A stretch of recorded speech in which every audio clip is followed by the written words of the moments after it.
Hi, welcome to my channel Attitude of Gratitude.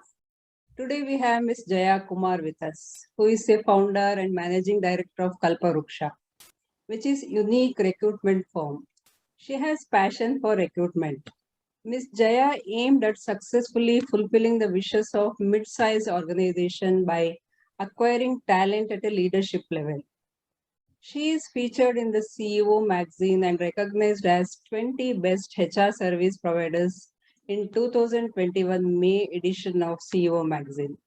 Hi, Miss Jaya. Welcome to today's session. How are you? Thank you very much, Gauri. How are you doing? How has Yeah, I it am been for doing great. you? Yeah, I am doing very great. Yeah, it Thank you is so my much for inviting me. I'm looking forward to this. it is my pleasure. Today's topic is similarities between mother being a parent and an entrepreneur. As a mother and working with entrepreneurs, I have cultivated mindset of an entrepreneur. In the journey, I started noticing the characteristics of being a parent and an entrepreneur are actually similar. Our kids in the initial growing years need a lot of care and attention. And the same goes for a new business. I think moms are master negotiators and the best salespeople. If you can sell a toddler on why vegetables are good for you can sell or negotiate just about anything. Parenthood is also about resourceful problem solving, which is a great business skill too. Multitasking, sales, and negotiations are all skills that are essential in being a successful entrepreneur. Jaya, what is your opinion on this? Oh, well, it's a very interesting topic to talk about. Mothers are entrepreneurs, right? And it's a very unique proposition to be in, being a mother of two. How what all that you need to keep in mind to become a successful entrepreneur versus being a mother. Yeah, So my career or my profession started when I was carrying my son, and that's where the whole journey of entrepreneurship started. And though it is very similar in terms of being able to sell it to a toddler and to the customer, I don't think it is very similar as much as we can put it in simple term, right? You see, the in business you need much more than just being a mother, right? So you need to understand the market, you need to understand how does it respond, you need to understand what kind of a product you're selling, the need, the awareness, and what exactly is the economic situation in terms of our own uh, proposition that we are trying to give it to the market. So looking at the whole gamut of things is what you become a successful mother, a successful entrepreneur, basically just becoming a mother of two, right? So when I used to have my first company in 97, I grew it all the way up to 150 employees. But if you look at the whole thing, I could see the way I had to bring up the entire company vis-a-vis my own child. It was very similar. But as the company started growing, is what you start looking at more number of employees, and believe me, it is not easy to handle 100 toddlers to one toddler. So it is as good as that. yeah, yes, So it is not as similar, but at the same time, I could use a lot of my techniques that I used to use at home in terms of decision making or in terms of convincing communication. So my children pretty much tell me that I am the same at home and at office. Sometimes it's good, sometimes it is not very good, because you handle personal thing very professionally, or the vice versa doesn't really give you the same amount of result. But having said this, it's a beautiful journey for a mother to be a successful entrepreneur. It's a phenomenal journey for me, right? thanks for sharing your opinion, Jaya. It gave an idea to our viewers to think differently. So, what inspired you to embrace this journey, and what are the hurdles you faced in the process? What made me embrace to this journey is a very unique question, because I come from a very traditional Orthodox family and I'm married to a family like that. So running a business per se is not in anybody's DNA. So it was the unique thought process of, I am so fiercely independent, and tying me down to something was becoming too difficult. So once I decided that I had enough of my professional career, I was in a cusp of things as to what do I do next. When I was 27, that's where the whole thought about starting my own company it germinated. And my husband was a pillar to the whole thing when he said, take chances, figure it out, and take that leap of faith and jump into it, and then we will see what needs to be done. So that confidence gave that I can take the rope, I can take the spoon and start running. So it was an interesting journey. Hurdles per se, I wouldn't call them hurdles, because every step I had to learn by myself. It was like there is no one to guide you or teach you or tell you, but for your self-help books, right? And self-help books, unfortunately, doesn't talk about failures.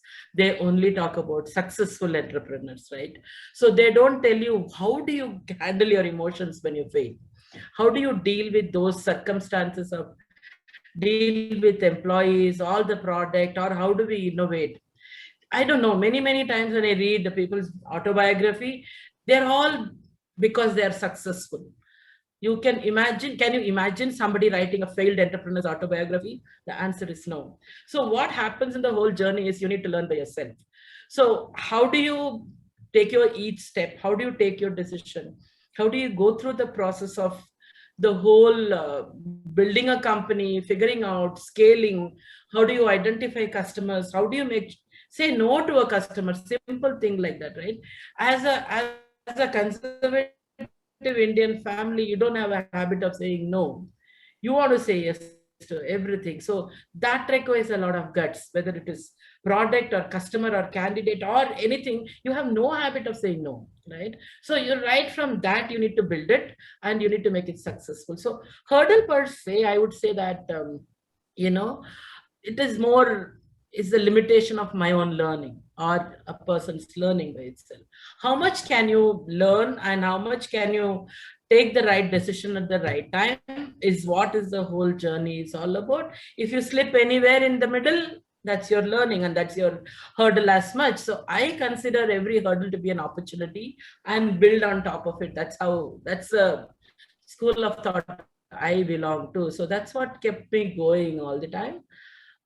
Yeah, I don't know. I don't consider anything to be a hurdle per se, right? So it's a journey. It's a learning, and you walk through the path, right?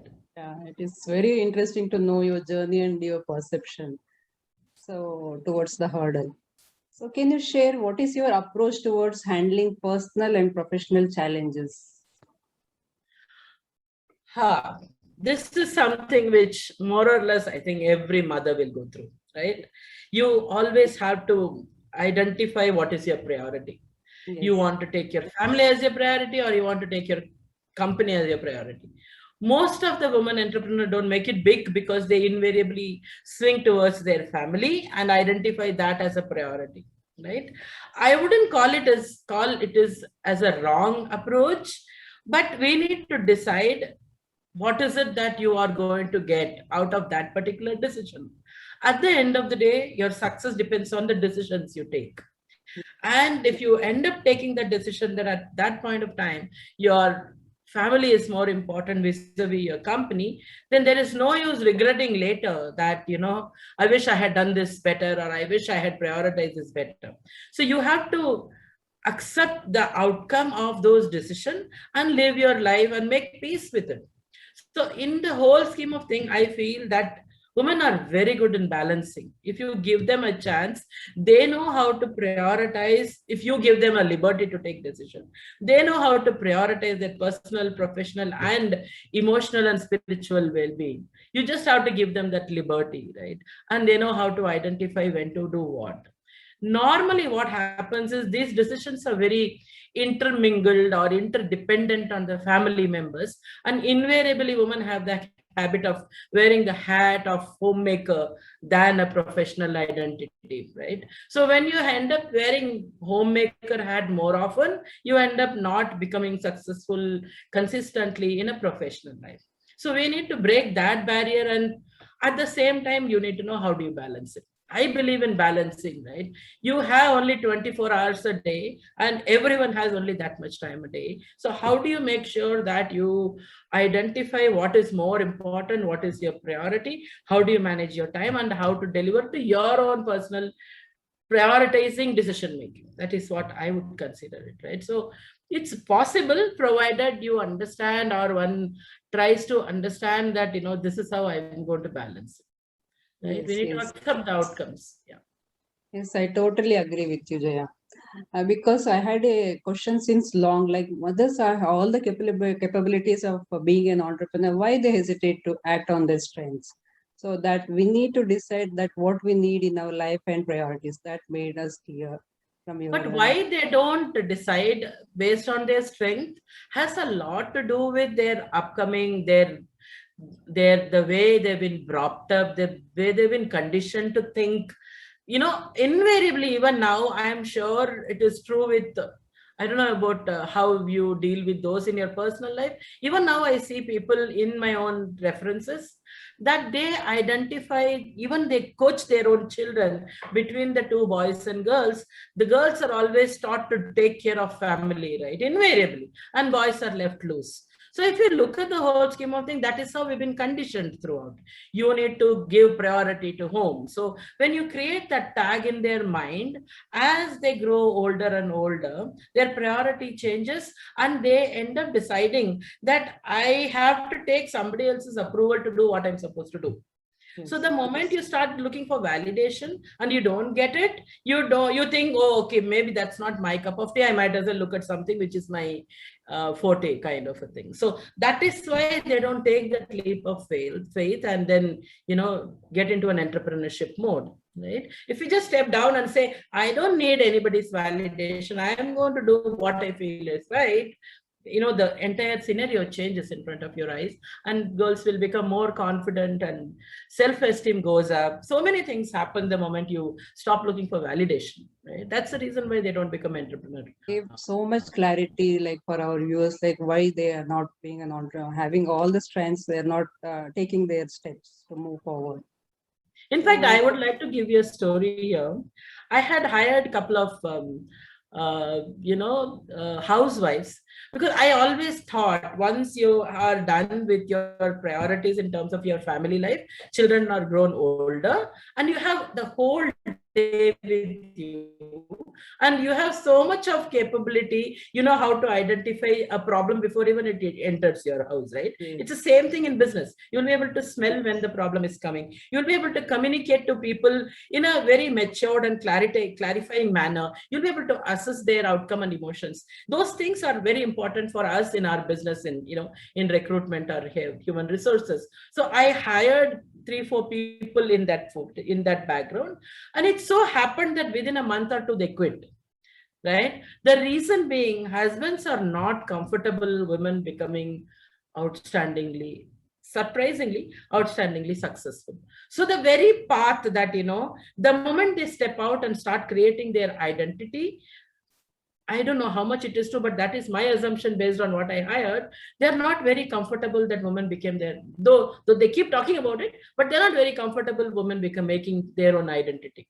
So the whole thing suddenly looked in front of me saying, oh, this is a reality. It's not this people are talking about it. And instead of blaming women that, you're not taking decision, you also need to think that how much of leeway you have given it to the second half or better half in terms of making decisions in your own life. So it's a very, very unique problem, which I wouldn't call it a problem, unique conditioning that society we are in right now. So they quit. How much ever I try to tell them, right, get back, it's a very different world altogether. No, I don't think so. I have this, I have that. But I know underlying current was, a girl who did not have an independent bank account. When I said, I need to give you salary, she said, you have to transfer it to my joint account. I said, I can't give you to a joint account because I need to you need to pay taxes on it. The moment you're paying taxes, you are an independent entity in the whole system. And her husband is a chartered accountant. He didn't want it to happen. Oh. right? And I, this much of involvement I had with my employees to understand what is going wrong. And the person is outstanding, so calm, so polite, so good in communication. But that one factor that I need my husband's validation to make my own identity pushed her back, and she didn't come back to work even today. They're good friends, but she won't work. Oh. Yes, I can relate to your experience because I also come across so many mothers like this. So that is they should take the big step. That's it. That's what we can't push them. So what do you value in life? Yeah. I value the life itself is a beautiful journey. So I value everything that is thrown at me. My major philosophy in life is do the right thing.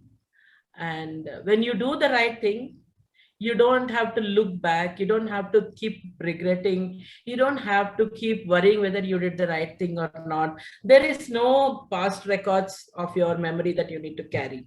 So if the situation is in a way that you need to take a decision, you take a decision based on that particular situation and move on. So I value doing the right thing as one of my primary, I think, ability or capability or virtue or whatever you want to call it. And I also value being truthful. I feel being honest and truthful has its own liberation in your mind, and you don't have to build a story around what all you're doing, right? You are what you are irrespective of the situation, right? So you don't have to keep creating a storyline in your mind. You don't have to keep messing up in your mind with different storylines. You do what is right and you are honest about it. Yes. This is what I personally value a lot, and peace Yeah. of mind and at peace many of the situation Thanks for because of sharing. that. Thanks for sharing. So can you share what you are grateful for? I am grateful for almost everything that happens in my life, and I can say that forever. That right from waking up in the morning, I thank the Mother Earth who says, "Who's going to carry me one more day?" I start from there, and I'm really happy that she's blessed me so much with the abundance that I am grateful for everything that I have in my life. There is nothing one thing that I need to be grateful about. It is more like the whole life journey itself has been so beautiful that I am grateful for the life itself, what I've been blessed with. Yeah. I also believe in same. So thank you so much, Jaya, for your time and for sharing your views on the topic, like what are the similarities between mother and an entrepreneur. It was really interesting conversation. I believe our viewers also got different perspective about entrepreneurship. Thank you. Thanks, Gauri, for giving me this opportunity. Yeah, it is my pleasure. Bye-bye. See you.